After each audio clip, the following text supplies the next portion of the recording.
Every empire in history has collapsed.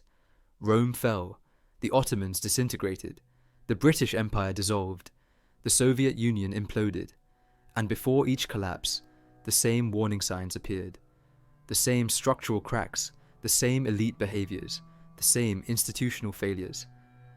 What most people don't realize is that these signs are visible years, sometimes decades before the final break.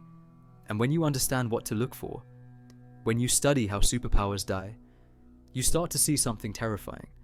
The same indicators that appeared before Rome's collapse in 476, before Spain's decline in the 1600s, before Britain's imperial retreat in the 1940s, they're all visible right now in modern America. This isn't political. This isn't about left versus right. This is about recognizable patterns that repeat across civilizations. And once you see them, you can't unsee them. Let me walk you through the final stages, the specific signs that appear right before a superpower collapses. And let me show you why every single one of them is present today. The first sign appears in the currency. Not inflation, not debt, something deeper. The currency stops being respected. It stops being sacred. The people who control it start debasing it openly, frantically, without shame. Look at Rome in the 3rd century. The denarius was the currency of the empire.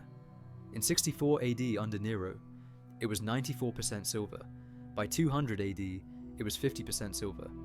By 270, it was less than 5%, bronze coated in a thin silver wash. The government was melting down the currency, mixing in cheap metal and pretending it had the same value. They did this to pay soldiers, to fund wars, to maintain the appearance of power. But everyone knew. Merchants raised prices. Soldiers demanded payment in gold instead of denarius. Foreign provinces stopped accepting Roman coins. The currency collapsed not because of external enemies, but because Rome destroyed it from within. Spain did the same thing in the 1600s. They controlled the gold and silver mines of the New World, unlimited wealth flowing in. But the Spanish crown spent faster than the mines could produce. So they started mixing copper into silver coins. They called it monetary policy. But it was debasement. By 1650, Spanish silver coins were barely 20% silver. Prices in Madrid quintupled in 30 years. The economy collapsed. And Spain, once the most powerful empire on earth, became a second-rate power within 2 generations. France in 1789. The revolutionary government printed paper money called assignats. They backed it with confiscated church land. Initially, people accepted it. But within 2 years, the government printed so much that assignats lost 99% of their value. Bread riots, hyperinflation, political collapse. The currency died, and the regime died with it. Weimar Germany in 1923. The papier mark became worthless. People used it as wallpaper, as kindling for fires. The government printed trillions. Workers were paid twice a day because prices doubled by evening. The currency's death preceded the political extremism that followed. The collapse of monetary trust destroyed the society. This is the pattern. When a superpower enters its final stage, the elites who control the currency start debasing it. Not slowly, not subtly, frantically. Because they're trying to maintain spending, maintain the military, maintain their position, and they've run out of legitimate resources. Now look at today. The dollar is the global reserve currency. But since 1971, it's been backed by nothing. Not gold, not silver, just confidence. And in the last 15 years, the Federal Reserve has expanded the money supply by over 400%. In 2008, the Fed's balance sheet was 800 billion. Today, it's over 7 trillion. They created dollars out of nothing to buy government debt, to bail out banks, to fund deficits. This is debasement. Not by mixing cheap metal into coins, but by creating digital dollars at will. The mechanism is different. The effect is identical. And everyone knows. Foreign central banks are buying gold at record rates. China, Russia, India, Turkey, all accumulating gold because they see what's happening. The dollar is being debased in real time. The process is well underway. The second sign appears in the military. The superpower maintains a massive military presence, bases everywhere, alliances across the globe.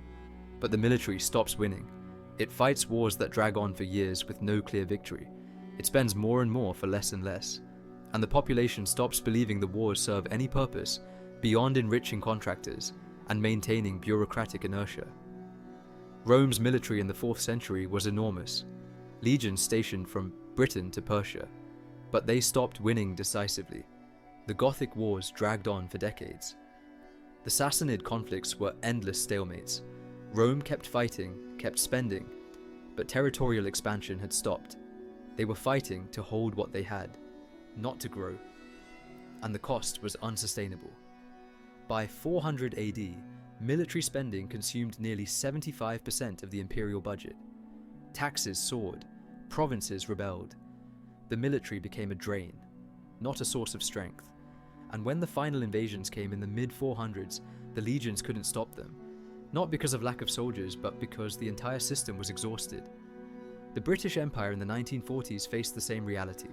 Britain still had the largest navy, colonies across the world, military commitments on every continent. But after World War II, they couldn't sustain it.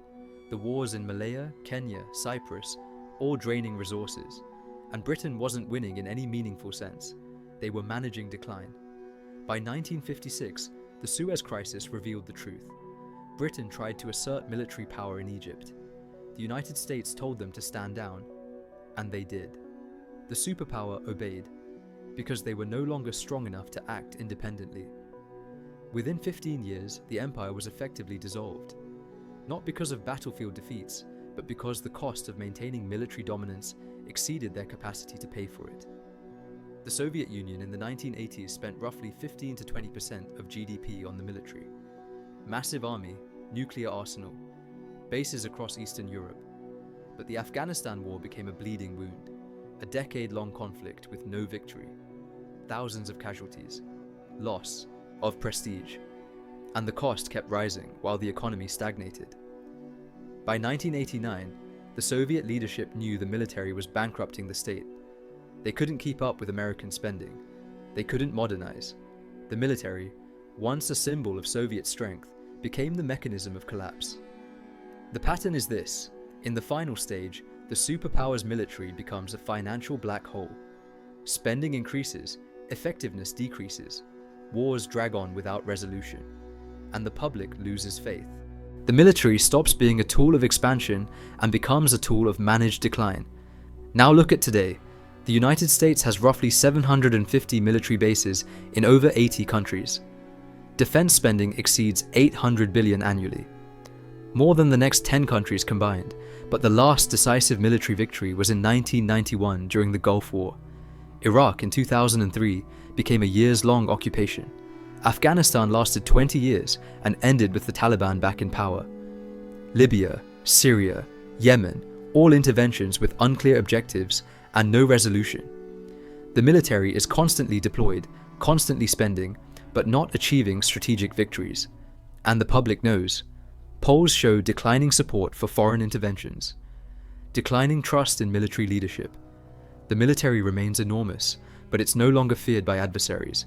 It's a bureaucracy. This is the second sign. The third sign appears in infrastructure.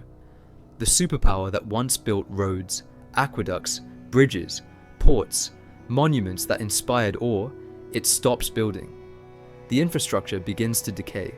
Projects take longer, cost more, and deliver less. The capacity to organize large-scale construction disappears. And the population starts to notice that the basic systems their grandparents built are falling apart. Rome's aqueducts were engineering marvels. Built between 300 BC and 200 AD, they supplied cities with fresh water across hundreds of miles. But after 300 AD, Rome stopped building new aqueducts. The existing ones started to crumble. Maintenance was deferred. Sections collapsed.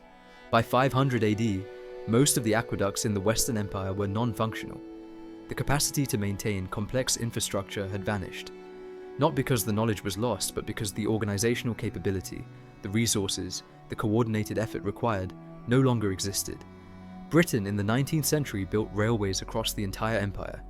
India, Africa, Southeast Asia, all connected by British-engineered rail networks, ports, telegraph lines, canals. The infrastructure was a symbol of imperial competence. But by the 1960s, British infrastructure was visibly decaying. The London Underground was crumbling. Roads were potholed. The nation that once built infrastructure across the world couldn't maintain its own. It took decades to build a single new rail line. Costs ballooned, timelines extended, the capacity was gone.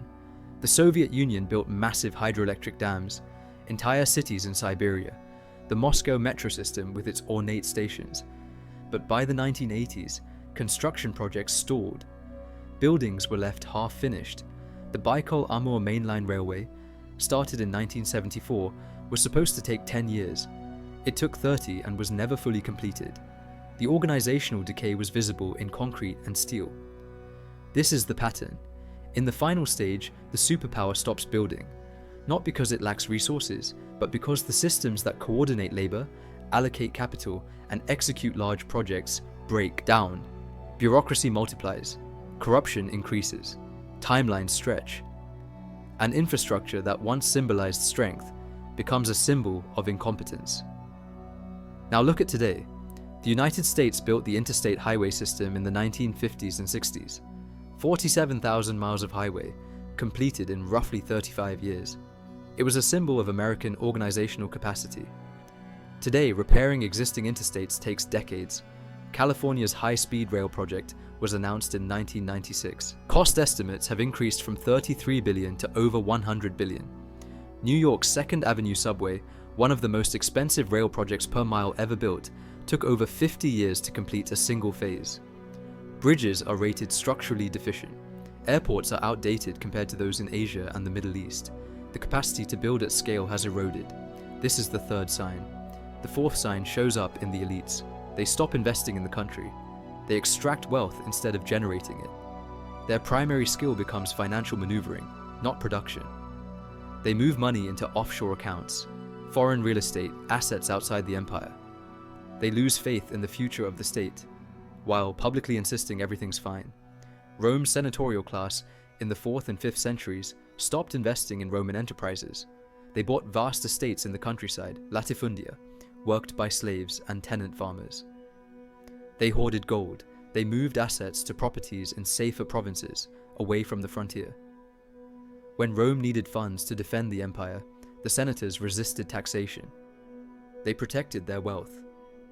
And when the invasions came, many of the elites simply retreated to their rural estates and let the cities fall. They had already divested from Rome's future. Spain's nobility in the 1600s did the same. The gold from the Americas didn't go into Spanish industry or infrastructure. It went into land, into titles, into consumption. The Spanish elites became rentiers. They lived off income from estates worked by others. They didn't build businesses or invest in trade. And when Spain's economy collapsed, the nobility remained wealthy because their wealth was in land and foreign assets, not in Spain's productive capacity. France before the revolution. The aristocracy extracted rents from peasants but contributed almost nothing to the economy. They were exempt from most taxes. They spent fortunes on chateaux and luxuries, while the state went bankrupt. When the revolution came, many fled to Britain or Austria with their wealth intact. They had never been invested in France's success. They were parasites on the structure. The pattern is this. In the final stage, elites shift from productive investment to extraction. They stop believing in the country's future. They move wealth offshore, and they optimize for personal survival, not collective prosperity. Now look at today. The wealthiest Americans hold record amounts of wealth in offshore accounts. Estimates suggest over 30 trillion in assets held in tax havens. Delaware, the Cayman Islands, Switzerland, Singapore. Money that could be invested in American businesses or infrastructure is parked in shell companies and foreign real estate. Corporations hold over 2 trillion in cash offshore to avoid taxation. Billionaires increasingly hold citizenship in multiple countries, own properties on several continents, and structure their wealth through international trusts. This is capital flight in slow motion. The elites are quietly divesting from America's future while maintaining public personas of optimism. This is the fourth sign. The fifth sign appears in public trust. The population stops believing in institutions. Not just disapproval, complete loss of faith. Courts, legislatures, universities, media, all the institutions that hold a society together lose legitimacy. And once that trust is gone, it never fully returns. The society fragments. Rome, in the 5th century, experienced this. The Senate was still meeting, still passing decrees, but no one cared. The real power was with generals and their armies. The legal system was ignored. Tax collection became armed robbery by officials. The population stopped believing Roman institutions represented anything beyond personal enrichment for those inside them. By 450 AD, many Romans in the western provinces preferred barbarian rule, because at least the barbarians were honest about taking things by force. Roman law had become a joke. The French monarchy in 1789 faced complete loss of legitimacy. The king, the courts, the church, all institutions the population had obeyed for centuries, suddenly meant nothing. When Louis XVI tried to assert authority, he was ignored. When he tried to flee, he was captured and executed. The institutional legitimacy that had sustained the monarchy for 800 years evaporated in less than 5 years. The Soviet Union's final years showed the same pattern. By 1989, Soviet citizens stopped believing in Communist Party pronouncements. The media was openly mocked. The legal system was seen as theater. When Gorbachev tried to reform the system, it collapsed because there was no trust left to build on. The institutions were hollow. And once the population realized that, the state dissolved within 2 years. This is the pattern. In the final stage, institutional legitimacy collapses. The population sees institutions as self-serving, corrupt, disconnected, and once that perception solidifies, the institutions can't govern effectively, even if they want to. Compliance becomes voluntary, and voluntary compliance disappears. Now look at today. Trust in American institutions is at historic lows. Congressional approval hovers around 20%. Trust in media is below 40%. Confidence in the Supreme Court has declined sharply. Universities are seen as politically captured. Federal agencies are viewed with suspicion by large portions of the population. This isn't partisan. Both left and right express deep distrust, just aimed at different institutions. The unifying theme is that institutions are seen as serving elite interests, not the public. And when institutions lose legitimacy, they lose the ability to coordinate collective action. This is the fifth sign. The sixth sign appears in social cohesion. The society fractures, not just political disagreement, but fundamental division over identity, values, history. The population stops seeing itself as one people. Regional, ethnic, class, and political divisions deepen, and the elites exploit these divisions to maintain power, which accelerates the fragmentation. Rome's western provinces in the 400s no longer identified as Roman. Gaul saw itself as distinct. Hispania had its own identity. Britannia felt abandoned. The legions stationed in each province were recruited locally and loyal to their generals, not to Rome. When the Western Empire finally collapsed, many provinces didn't resist, they just stopped participating. The identity of being Roman had dissolved. The Austro-Hungarian Empire in the early 1900s was a patchwork of ethnic groups. Germans, Hungarians, Czechs, Poles, Croats, Serbs, all governed by a single emperor. But by 1914, these groups despised each other. Nationalist movements wanted independence. When World War I ended, the empire didn't reform. It shattered into separate nations because the shared identity was gone. Yugoslavia in the 1990s experienced the same fracturing. After Tito died, the national identity dissolved. Serbs, Croats, Bosnians all turned on each other. The country split violently because there was no unifying identity strong enough to hold it together. The pattern is this. In the final stage, the superpower's population stops identifying with the nation. Subnational identities become stronger than national identity. And the political system can't bridge the divide because the elites benefit from division. A fractured population is easier to control than a unified one. Now look at today. America is deeply fragmented. Political polarization is at levels not seen since the 1850s. Red states and blue states function almost as separate countries with different laws, values, and cultural norms. Trust between political tribes is near zero. Both sides view the other not as fellow citizens with different opinions, but as existential threats. Identity politics has replaced shared national identity, and media, both social and traditional, amplifies division because conflict generates engagement. The elites are not trying to heal the divide. They're exploiting it. This is the sixth sign. The seventh sign shows up in the ruling class itself. Competence disappears. The people running institutions are no longer selected for ability. They're selected for loyalty, connections, and willingness to maintain the system. Meritocracy, if it ever existed, is replaced by credentialism and patronage, and the result is catastrophic decision-making at the highest levels. Rome's emperors in the 3rd century were increasingly incompetent. Between 235 and 284 AD, Rome had over 50 emperors. Most were generals who seized power through military force. Few had administrative skill. Few lasted more than a few years. Many were assassinated by their own guards. The ruling class had become a revolving door of opportunists. There was no competence at the top because competence wasn't how you gained power. Violence and loyalty were.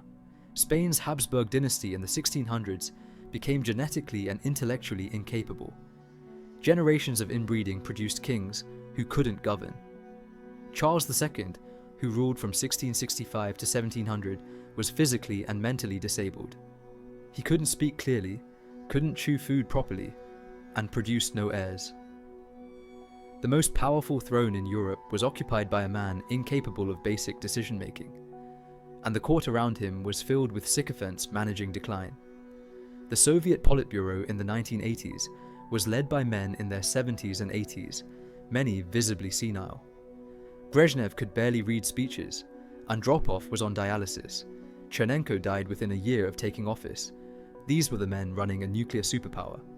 The system promoted based on party loyalty and survival, not competence, and the decisions reflected that.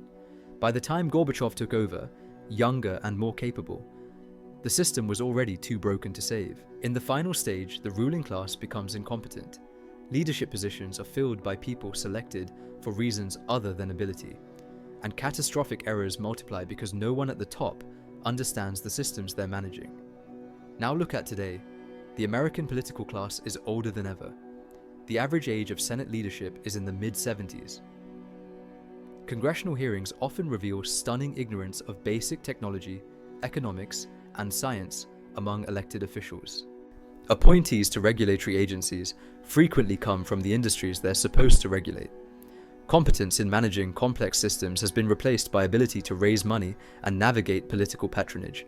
Errors that would have been unthinkable 50 years ago, pulling out of Afghanistan with no plan, allowing infrastructure to collapse, failing to prepare for predictable crises, these are now routine. This is the seventh sign. The eighth sign appears in the response to crisis. When a shock occurs, economic collapse, pandemic, military defeat, the superpower can't respond effectively. The institutions are too calcified, the elites are too divided, the resources have been misallocated for too long, and the crisis exposes the fragility that was hidden during stable times. Rome couldn't respond to the Gothic invasions of the late 300s. The military was overstretched, the treasury was empty. And when the Goths defeated a Roman army at Adrianople in 378, Rome couldn't field a replacement. They had to settle the Goths inside the empire as federati, foreign troops, because they lacked the capacity to defeat them. The crisis revealed that Rome was hollow. Britain couldn't respond to the financial crisis after World War II. The empire required resources Britain no longer had. India demanded independence. Britain couldn't hold it without massive military deployment, which would bankrupt the state. So they withdrew, not by choice, but because they lacked the capacity to respond. The Soviet Union couldn't respond to the economic stagnation of the 1980s. When oil prices dropped, Soviet revenues collapsed. Gorbachev tried reforms. They accelerated the collapse because the system was too rigid to adapt. The crisis exposed that the entire structure was sustained by oil revenue, not by economic productivity. This is the pattern. In the final stage, a crisis reveals the fragility, and the superpower's response is inadequate because the capacity to mobilize resources, coordinate action, and execute solutions has eroded. Now look at today. The 2008 financial crisis required unprecedented bailouts and monetary intervention. The system nearly collapsed and was only stabilized by creating trillions in new money. The COVID pandemic revealed supply chain vulnerabilities, healthcare system fragility, and complete lack of coordination between federal and state governments. The response was chaotic, and both crises were met with solutions that inflated asset prices, enriched elites, and increased debt, not solutions that strengthen the underlying structure. Each crisis exposes more fragility, and the responses make the system more brittle. This is the 8th sign. The 9th and final sign is the most important. The elites know, in the final stage, the people running the empire understand that it's ending. They see the same signs you're seeing now, and their behavior changes. They stop planning for the long term. They maximize short-term extraction. They say reassuring things publicly, while privately preparing for collapse.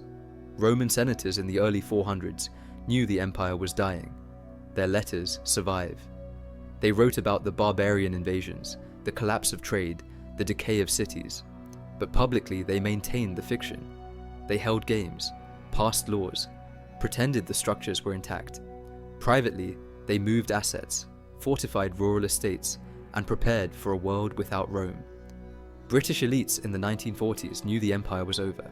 Churchill fought to maintain it. But the civil service, the military planners, the financial elite, they all knew. Decolonization was planned years before it happened. They managed the retreat. Publicly, they spoke of the Commonwealth and partnership. Privately, they were divesting. Soviet elites in the late 1980s knew the system was collapsing. KGB reports, now public, show the leadership was aware of economic failure, social unrest, and military exhaustion. But publicly, they maintained the propaganda. Privately, many positioned themselves to control assets when the state dissolved. The oligarchs who emerged in the 1990s were often the same people who held power in the 1980s. They saw it coming. This is the pattern. In the final stage, the elites know the superpower is ending, and their behavior reflects private knowledge that contradicts public statements. Now look at today. Wealthy Americans are buying property in New Zealand, building bunkers, acquiring foreign passports. Billionaires are investing in private security, remote estates, and autonomous systems. Corporate elites are moving supply chains out of America. Tech executives are building parallel systems, cryptocurrency, private cities, seasteading that assume the current structure won't hold. These are not the actions of people confident in the future. These are the actions of people preparing for collapse. Publicly, they say everything is fine. Privately, they're building escape routes. This is the 9th sign. So let's be very clear about what this means. Every single one of these indicators is present right now. Currency debasement, military overextension without victory, infrastructure decay, elite capital flight, institutional collapse, social fragmentation, leadership incompetence, inability to respond to crisis, and elite preparation for systemic failure. These are not speculations. These are observable facts. The same facts that were visible before Rome collapsed, before Spain declined, before Britain retreated, before the Soviet Union dissolved. Does this mean collapse is inevitable? No. Does it mean collapse is imminent? Not necessarily. What it means is that the structural conditions for collapse are in place. The foundation is cracked. How long a structure stands on a cracked foundation depends on how much stress it faces, how severe the next crisis is, and whether repairs are made. But historically, once all 9 signs are visible, the collapse happens within a generation, sometimes faster. Rome took about 80 years from the appearance of all 9 signs to final collapse in the West. Spain took roughly 60 years. Britain took about 30. The Soviet Union took about 10. The time frame compresses as the world moves faster. Information spreads faster. Capital moves faster. Crises cascade faster. Here's what you need to understand. Superpowers don't collapse because of external enemies. They collapse because the internal structure fails. The currency loses value. The military becomes unsustainable. The infrastructure crumbles. The elites extract instead of invest. The institutions lose legitimacy. The society fractures. The leadership becomes incompetent. The system can't respond to shocks. And the people in charge see it happening and prioritize their own survival. That's the sequence. And it's repeating. You are living through the final stages, not the final moments. The final stages can last years or decades, but they are recognizable. The question is not whether America is showing late-stage symptoms. It clearly is. The question is what happens next. Does the structure stabilize? Do reforms happen?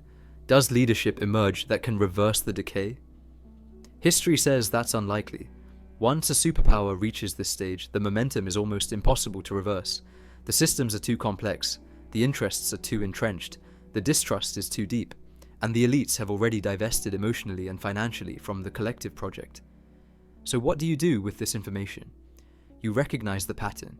You understand that the signs visible today are the same signs that preceded every major collapse in history. You don't panic, but you don't ignore it. You make decisions with the awareness that the structures you were told were permanent might not be. You diversify, not just financially, but in skills, in relationships, in resilience. You build capacity outside the systems that are failing, and you watch.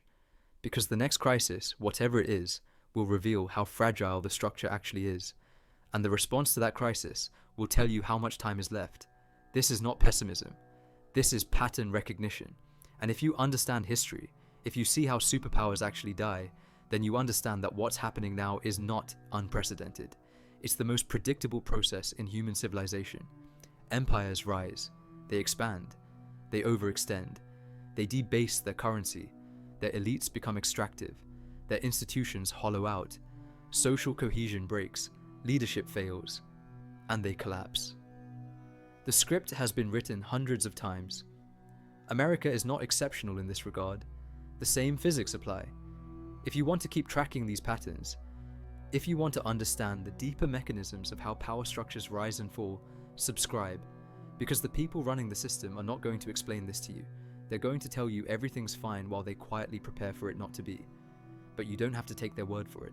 You can look at history, you can see the signs, and you can understand that the final stages of a superpower are not mysterious. They're recognizable, and they're happening right now.